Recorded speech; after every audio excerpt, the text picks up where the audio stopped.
E3 is my favorite time of the year.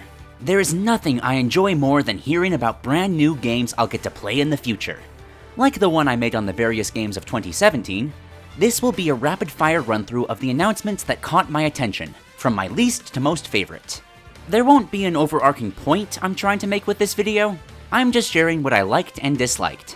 Quick disclaimer that I'm not going to be covering everything. In the interest of time, I looked back over all the conferences and picked out the games or events that I want to talk about.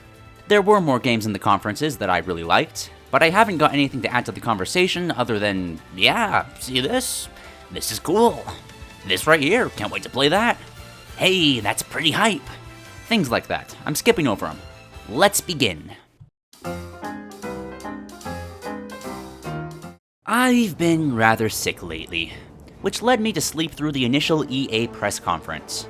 When I managed to pull myself out of bed, I hopped onto Twitter and immediately saw Command and Conquer in the sidebar. I was shocked. I was stoked. RTSs are my favorite genre, and CNC was finally getting revived?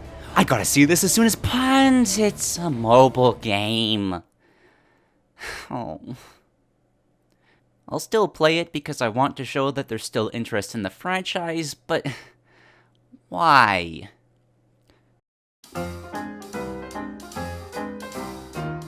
There are certain things you can always count on from E3.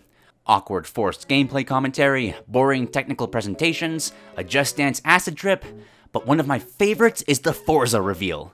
Microsoft will always reveal some kind of fancy car in the most ridiculous ways to go alongside the game announcement. So what did they do this year? Nothing! Absolutely nothing! We got leaves! What the heck? On that note, there weren't nearly enough costume dancers for the Just Dance presentation. I look forward to this fever dream every year, and the craziest thing we got was a giant panda. Oh, God! Why? Why stop? This is too much, Sony. This crosses the line. This crosses the line after that line. Ugh. Excitebiker looks way more violent than I remember.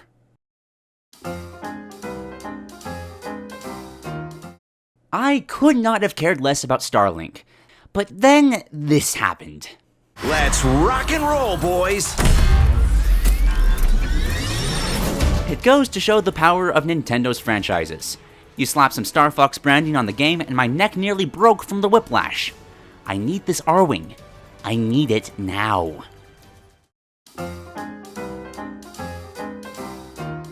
On one hand, the changes look great.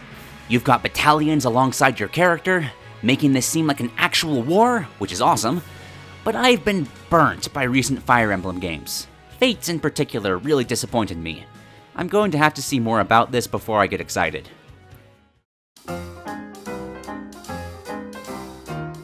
Battle Royales are popular, sure, but it's a genre that has so much potential to grow.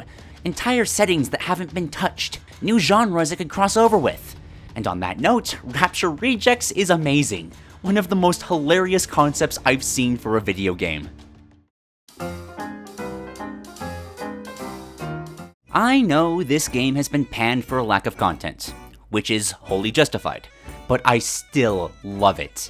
It's a fantastic sandbox experience which has led to some of the coolest experiences I've had in a video game. So when you show me volcanic islands and ghost ship skeleton crews, I'm going to get really excited.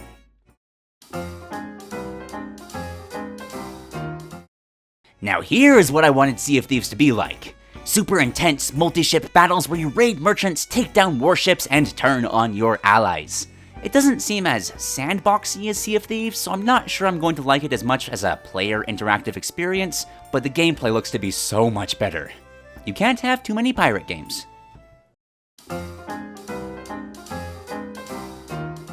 This was my biggest surprise of E3. A hospital simulator doesn't seem all that exciting on paper, but this has you dealing with diseases like turtlehead syndrome and monobrow infestations. Combine that with a charming art style and you've got one of my most anticipated games of the show. The car is dead. Praise be.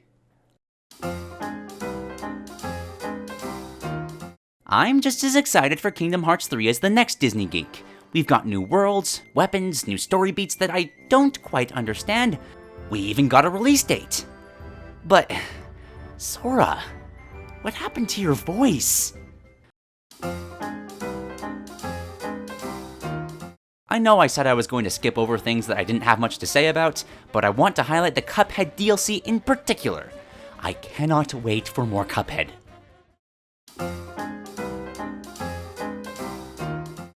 This is how you make a good sequel. Everything great about the first Ori game seems to be intact here. Precise platforming, sublime mobility, gorgeous sights, and heartwarming moments that will undoubtedly crush my soul later in the game. But now we've got even more mobility tools, minecart levels, flying levels, and summoning light weapons! That is so cool! This was my favorite game showed off at the conference. Well, apart from the obvious.